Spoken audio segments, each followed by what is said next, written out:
Elena from Remitly. We're here at the Disruption Summit in London to celebrate fast-growing companies that build new technologies to change the world. We at Remitly think globally, and we truly believe that it's important to bring new technologies to everyone and all people, even those underserved communities.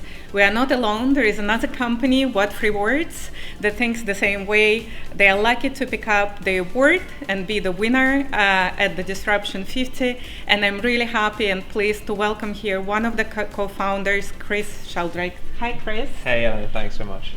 So can you tell us a little bit in 2 words what 3words is about? Sure. So, what3words is a global address system. We've divided the world into 3-meter squares.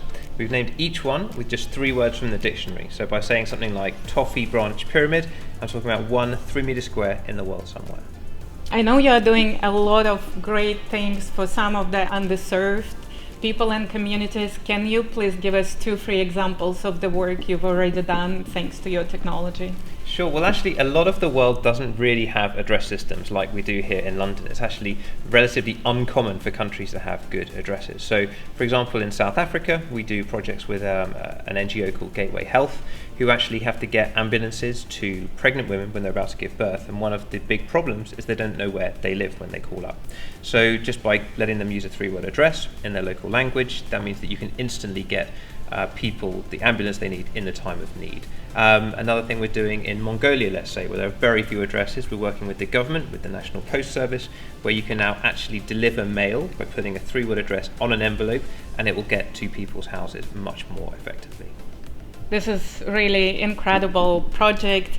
Can you tell us, I know there is a bit of air of philanthropy that hangs sometimes on top of the companies that do good and help the society.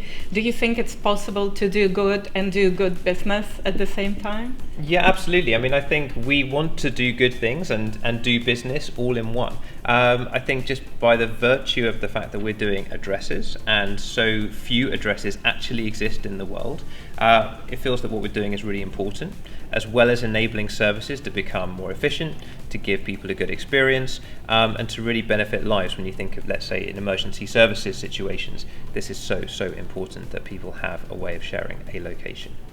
Absolutely. Can you tell us an example of funniest or craziest application and use of what3words that you've heard about? We've got quite a few fans now, and people do amazing things. Like somebody actually branded a beer with 3 words in the US. There was a couple who actually tattooed the 3-word address. They got married onto their arms. But then on the business side, people are actually doing drone deliveries now with 3-word addresses that we never kind of envisaged when we set it up. So there is a plethora of things which are going on out there with what3words. Well, truly amazing company, and congratulations on doing really well done. Pleasure. Thanks so much. Thank you.